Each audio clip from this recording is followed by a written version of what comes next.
नमस्कार साथियों, कैसे हो? उम्मीद है कि आप ठीक होंगे। प्रिय साथियों, हमने इस चैनल पर एक सीरीज शुरू कर रखी है, आपको पता होगा, राजस्थान जिला दर्शन, और जिसमें हमने सबसे पहले शेखावाटी क्षेत्र को लिया, जिसमें झुंझुनू और चूरू का अध्ययन करने के बाद हमने सीकर जिला दर्शन शुरू किया था। ठीक, तो सीकर जिला दर्शन में हम ये पढ़ चुके थे कि किस राष्ट्रीय राजमार्ग पर स्थित है। मैंने बताया था कि NH 52 पर स्थित एक शहर या एक जिला है राजस्थान का, जिसको हम सीकर कहते हैं, जिसे ताम्र नगरी कहते हैं, जिसे शेखावाटी की या शेखावाटी का हृदय कहते हैं। ठीक, और उसके बारे में हमने जाना था कि प्रमुख मंदिर खाटू श्याम जी का मंदिर, जयंती देवी या जीण माता का मंदिर, हर्षनाथ का मंदिर, इसी के साथ एक भैरूनाथ या भैरू जी का मंदिर जो रिंगस में है। तो इस तरह के प्रमुख मंदिर, और इसी के साथ हमने सीकर जिले की प्रमुख हवेलियों के बारे में जिक्र किया था और प्रमुख नृत्य पढ़ लिए थे। इसी के साथ आप देखेंगे प्रमुख नदी, पहाड़ियां, जैसे कि रघुनाथगढ़ पहाड़ी जो उत्तरी अरावली की सबसे ऊंची चोटी मानी जाती है, 1055 मीटर जिसकी ऊंचाई है रघुनाथगढ़ की पहाड़ी। ठीक, इसी के साथ कांतली नदी या मौसमी नदी के बारे में जानकारी हासिल की थी, और मैंने बताया था कि कांतली नदी के मुहाने पर एक सभ्यता है जिसका नाम है गणेश्वर सभ्यता। तो हम इस क्लास को गणेश्वर सभ्यता को रिपीट करते हुए आगे बढ़ाने का प्रयास करते हैं। कौन सी सभ्यता थी? गणेश्वर सभ्यता। कौन सी सभ्यता थी? गणेश्वर सभ्यता। गणेश्वर सभ्यता हमने पढ़ा था। ठीक, गणेश्वर सभ्यता से मुख्य रूप से क्या प्राप्त हुए हैं? तो यहां से आप देखेंगे कि मछली पकड़ने की यहां से क्या प्राप्त हुए? कांटे प्राप्त हुए। मछली पकड़ने के कांटे यहां से प्राप्त हुए। कौन सी सभ्यता से? गणेश्वर सभ्यता से। एक तो मैंने आपको यह बताया था। इसी के साथ मैंने यह बताया था कि यहां से कुछ ताम्रयुगीन सभ्यता से संबंधित या रिलेटिव कुछ बर्तन प्राप्त हुए हैं। किस सभ्यता से प्राप्त हुए हैं? ये भी गणेश्वर सभ्यता से। इसी के साथ यहाँ से कुछ टूटे फूटे मकान भी प्राप्त हुए हैं, खंडित मकान यहाँ से, या देखा जाए तो भवन यहाँ से प्राप्त हुए। कौन सी सभ्यता है? गणेश्वर सभ्यता। कहते हैं कि इस सभ्यता में जितने भी इक्विपमेंट्स या उपकरण जो प्राप्त हुए उनमें ताम्र प्रयोग किया गया है, और कितना किया गया है? 99 या 99% यहाँ पर क्या हुआ? ताम्र प्रयोग किया गया है, इसलिए इसे ताम्र युगीन सभ्यता कहते हैं। और आपको पता होगा कि हम सीकर जिले को ताम्र नगर कहते हैं। यही एक बड़ा कारण है कि यहाँ पर एक सभ्यता है और जहां पर 99% प्रयोग किए गए यहाँ से उपकरण प्राप्त होते हैं। ठीक, इसे अपन ताम्रयुगीन सभ्यता की जननी कहते हैं। क्या कहते हैं? जननी। ताम्रयुगीन सभ्यता की जननी। मैंने बताया था आपको कि इस सभ्यता की उत्खनन या इस सभ्यता का उत्खनन जिसने करवाया है उनका नाम जो हमें, एक का नाम मिलता है RC अग्रवाल और एक का नाम है विजय कुमार। यानी ये पुरातत्वविद रहे जिनके द्वारा गणेश्वर टीले की या सभ्यता की क्या करवाई गई थी? खुदाई करवाई गई थी। इसी के साथ मैंने आपको यह भी बताया था कि सीकर जिले में जो कांतली नदी बहती है, इसके मुहाने पर 2 सभ्यताएं, एक सुनारी सभ्यता है, और ये सुनारी सभ्यता जो है झुंझुनू जिले में पड़ती है। ठीक, यहाँ तक हमने समझ लिया था। उसके बाद अपन बात करते हैं, सीकर जिले में एक सभ्यता और पाई गई है।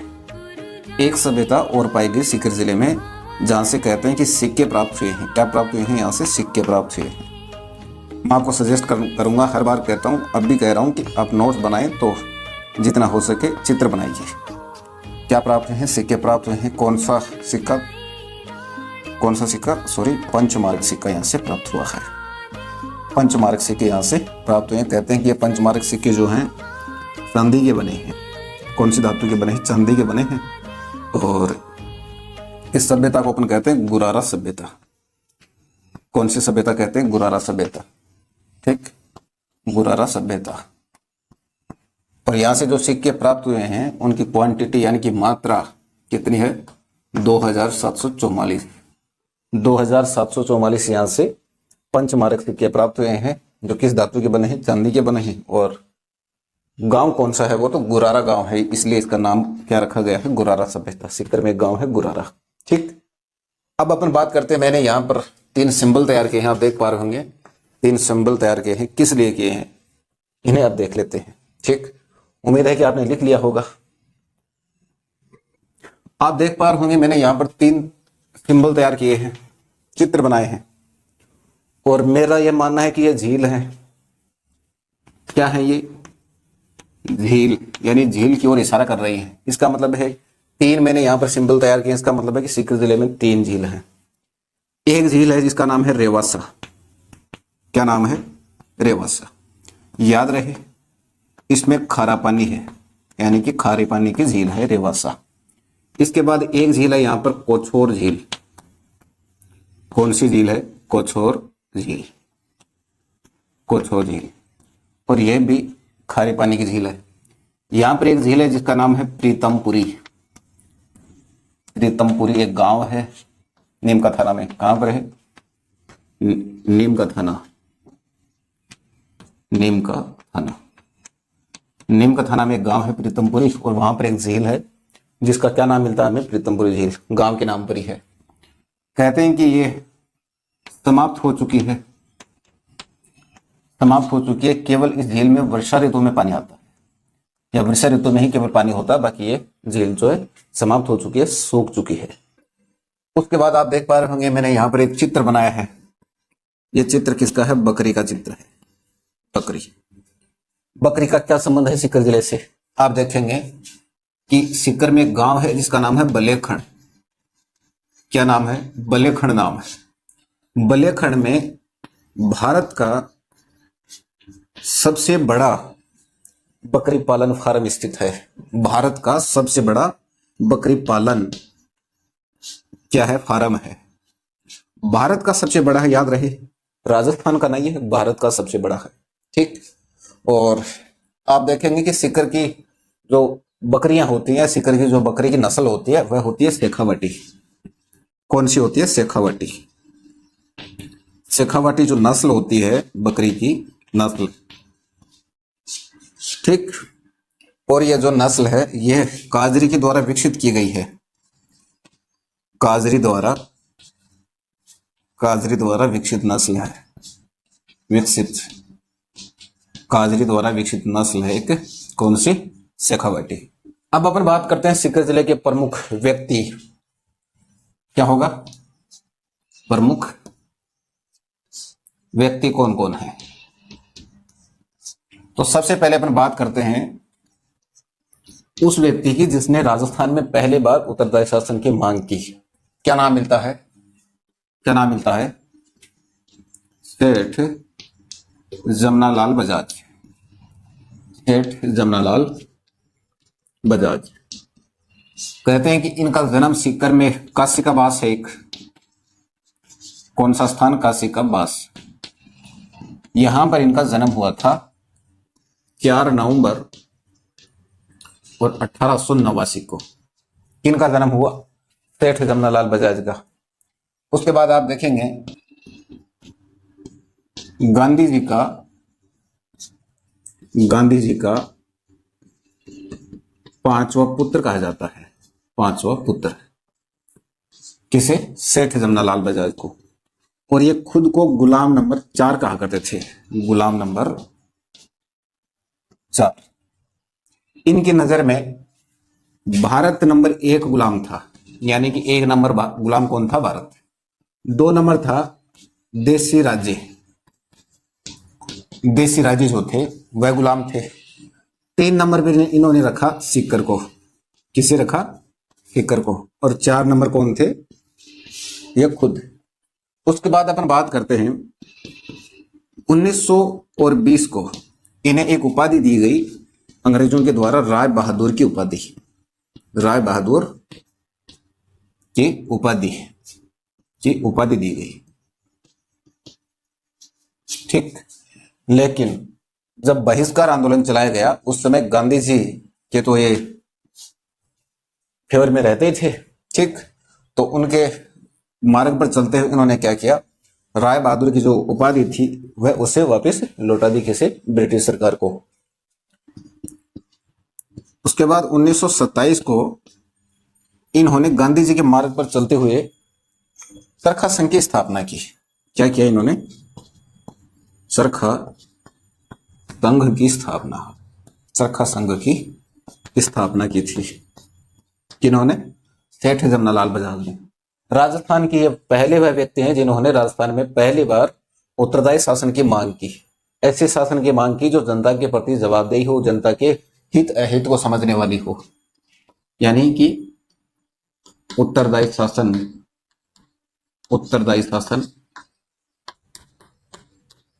की इन्होंने क्या की? डिमांड की, मांग की। ठीक। यहां तक समझ में आया? इनकी एक अर्धांगिनी थी, इनकी एक पत्नी थी जिसका नाम मिलता है हमें जानकी देवी। क्या नाम मिलता है? जानकी देवी बजाज। ठीक, ये राजस्थान की पहली वह महिला थी जिसे पद्म विभूषण से सम्मानित किया गया था। क्या मिला था इसे? पद्म विभूषण। पद्म विभूषण से इन्हें सम्मानित किया गया। क्या है ये? एक भारतीय सम्मान है, भारत का एक सम्मान है, एक पुरस्कार है जो दिया गया था जानकी देवी को, जो राजस्थान की पहली औरत थी। उसके बाद अपन बात करते हैं कुछ महत्वपूर्ण तथ्यों में। देखा जाए तो 1942 के आसपास इनकी डेथ हो गई थी। क्या हो गई थी? इनकी मृत्यु हो गई थी 1942 में। ये कहानी है, एक बार रिपीट कर लिया जाए। क्या नाम है? सेठ जमनालाल बजाज।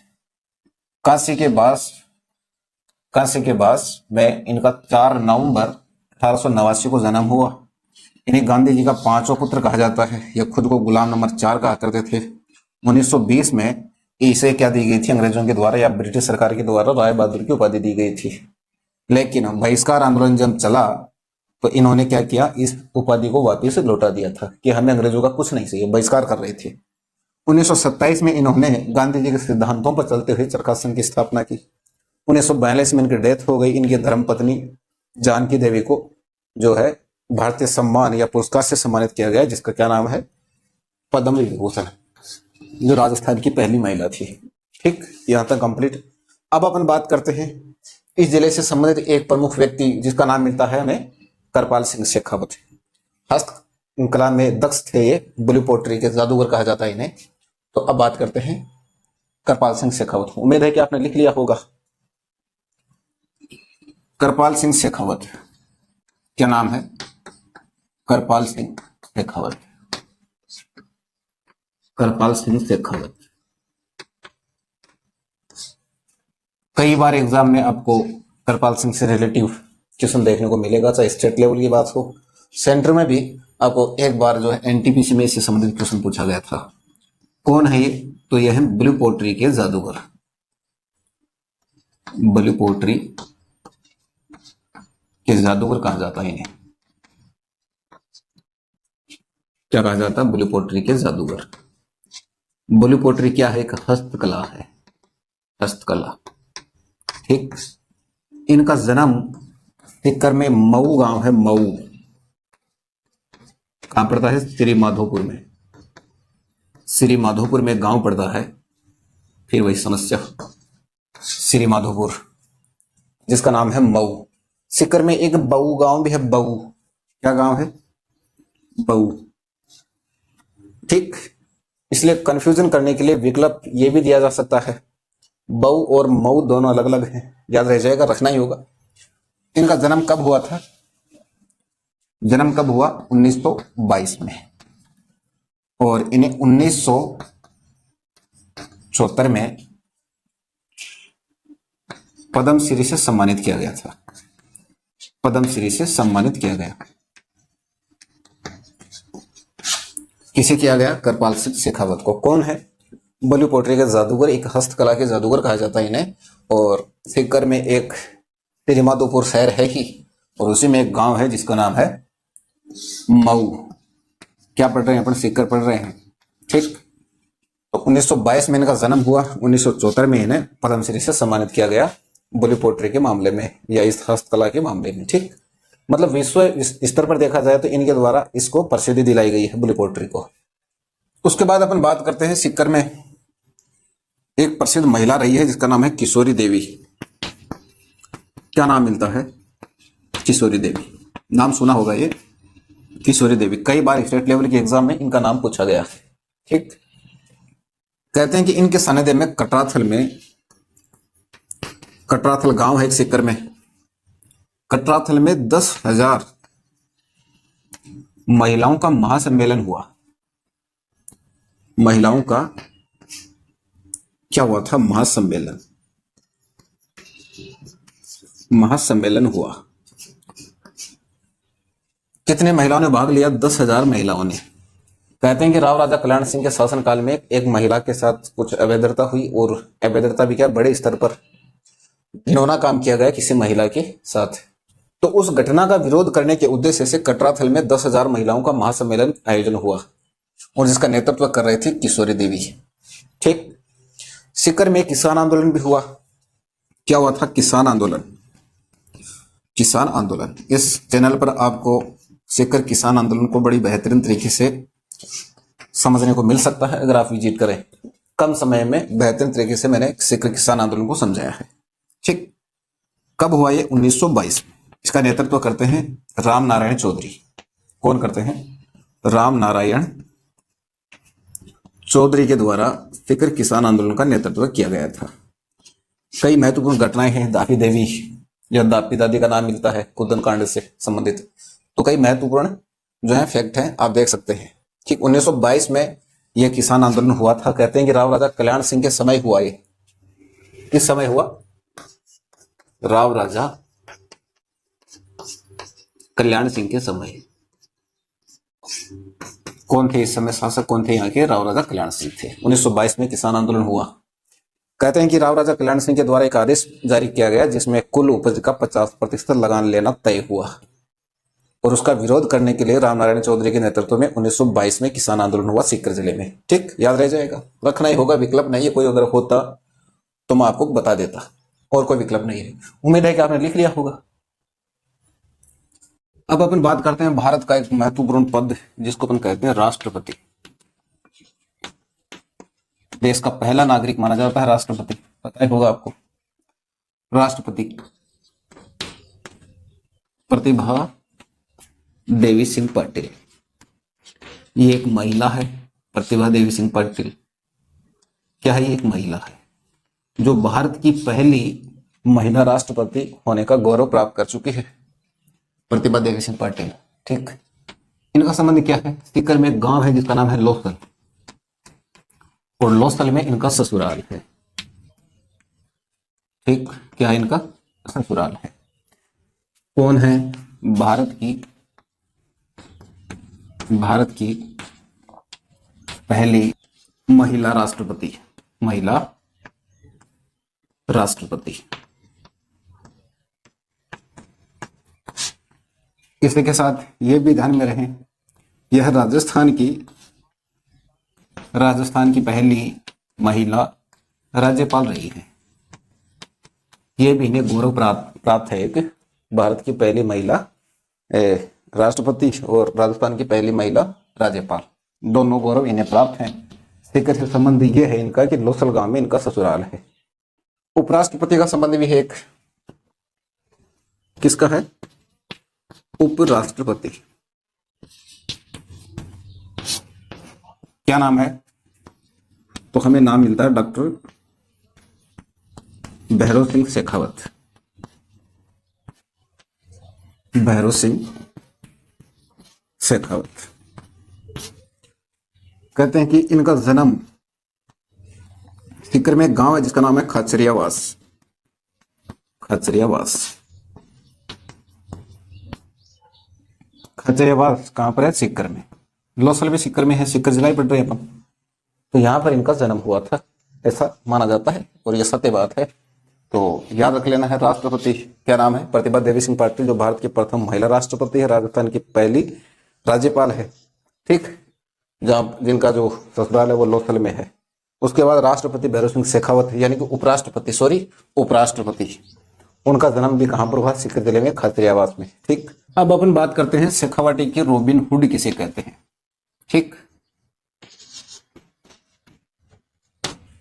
शेखावाटी के रॉबिन हुड, एग्जाम में पूछा गया क्वेश्चन है, रॉबिन हुड।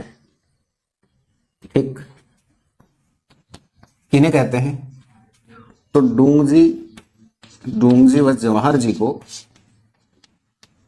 जवाहर जी, इनको क्या कहते हैं? शेखावाटी का या शेखावाटी के रॉबिन हुड कहते हैं इन्हें। इसी के साथ देखेंगे इनके दो परम मित्र थे। एक का नाम था लोटिया जाट। क्या नाम था एक का? लोटिया जाट। और एक का नाम मिलता है करणिया भील। करणिया भील। करनिया भी। ये इनके दोनों लंगोटिया यार थे, कह दीजिए घनिष्ठ मित्र थे इनके। इनका जो प्रमुख काम था वो ये था कि धनवानों से धन लूट लेना, गरीबों को बांट देना। आसान सा काम था, ज्यादा कोई भारी काम नहीं था। 1857 की क्रांति के दरमियान इन्होंने नसीराबाद छावनी को लूटा था। नसीराबाद छावनी जो है उसे लूट लिया था इन्होंने। क्या था? लूटा था। किन्होंने लूटा? डूंगजी और जवाहर जी ने। सीकर जिले में एक लोक देवता है जिनका नाम है झुंझार सिंह। क्या नाम है? झुंझार सिंह। झुंझार सिंह, ठीक, जिनका जन्म इमलोहा में हुआ है। इमलोहा में इनका क्या हुआ है? जन्म, झुंझार जी का। और शालोदड़ा में इनकी डेथ हुई। शालोदड़ा, और ये क्वेश्चन पूछा गया है, शालोदड़ा में क्या हुआ? ये वीर गति प्राप्त हो गए, वीर गति प्राप्त। और शालोदड़ा में इनका रामनवमी के दिन, रामनवमी के दिन मेला बढ़ता है इनका। क्या बढ़ता है इनका? मेला बढ़ता है। वो कहते हैं कि इनके जो स्थान होते हैं जहां पर इनकी पूजा होती है, आराधना होती है, वो खेजड़ी वृक्ष जो है, खेजड़ी, इसके नीचे होता है। खेजड़ी का वैज्ञानिक नाम क्या है? कमेंट में जरूर बताएं। क्या आप थोड़ा बहुत मेहनत भी कीजिए, कमेंट वगैरह, उम्मीद है कि आप बताएंगे खेजड़ी का वैज्ञानिक नाम क्या है। ठीक। प्रिय साथियों, सीकर जिले में एक सती हुई थी जिसका नाम मिलता है रूप कंवर। रूप कंवर, इसका नाम सुना होगा आपने, रूप कंवर, जिसको हम दिवराला सतीकांड कहते हैं। दिवराला सतीकांड कब हुआ? 1987 में। आजादी के बाद की घटना है ये, 1987। कहते हैं कि रूप कंवर के पति का नाम था मूल सिंह शेखावत। मूल सिंह शेखावत, मूल सिंह शेखावत।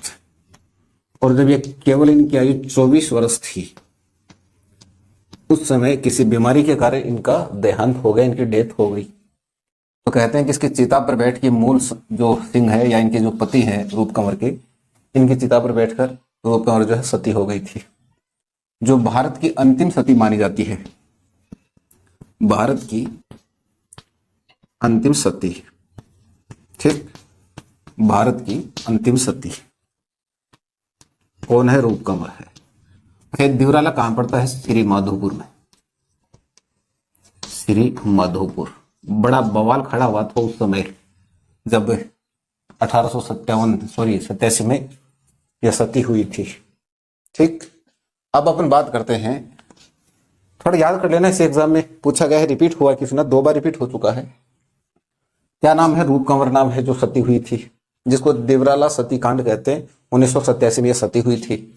इनके पति का नाम मूल सिंह शेखावत है, जिनकी आयु केवल 24 वर्ष की थी। तो मान के चलना है कि 19-20 वर्ष रूप कंवर की उस समय उम्र रही होगी। आज यहाँ पर इनकी पूजा होती है, रूप कंवर की क्या होती है? पूजा होती है। दिवराला में जो है इनका क्या है?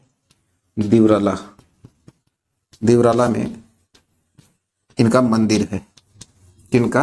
रूप कंवर का। और यहाँ पर इनकी पूजा होती है वर्तमान में। अब अपन बात करते हैं सीकर जिले का कुल क्षेत्रफल क्या है? क्या है क्षेत्रफल? तो क्षेत्रफल कितना है? 7,732 या स्वतंत्र 32, इस तरह से याद कर लीजिए। उसके बाद जनसंख्या, ठीक, वो कितनी है? 26, स्वतंत्र 333, या इस तरह से याद कीजिए। अच्छा, 2011 की जनगणना के अनुसार है, 2011 की जो जनगणना हुई उसके अनुसार है, क्योंकि अब तो हुई नहीं है कोविड काल की वजह से या कोविड की वजह से। उसके बाद आप देखेंगे सीकर जिले का जनसंख्या घनत्व क्या है, तो कितना है? 346। उसके बाद लिंगानुपात क्या है? वो कितना मिलता है हमें? 947। फिर बात करते हैं साक्षरता दर की। साक्षरता दर तो कितनी है? 71.09। यह है साक्षरता दर, यानी कुल पढ़े लिखे लोग कितने % है सीकर जिले में? तो 71.09।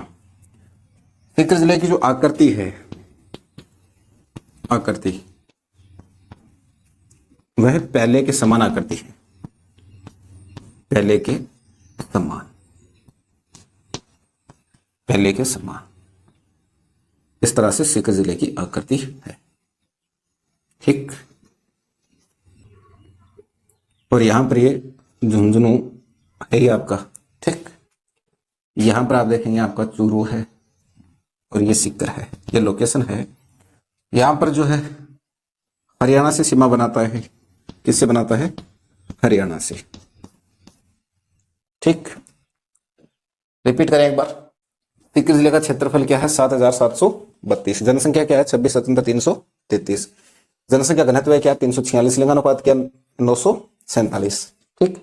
साक्षरता दर 71.09। उसके बाद इसकी आकृति पहले के समान आकृति है और एक राज्य से सीमा बनाता है, ये हरियाणा से सीमा बनाता है। प्रिय साथियों, आज लाइट की थोड़ी प्रॉब्लम चल रही है, तो आज की क्लास अपन यहीं समाप्त करते हैं। मिलते हैं अगली वीडियो में, तब तक के लिए जय हिंद, जय भारत।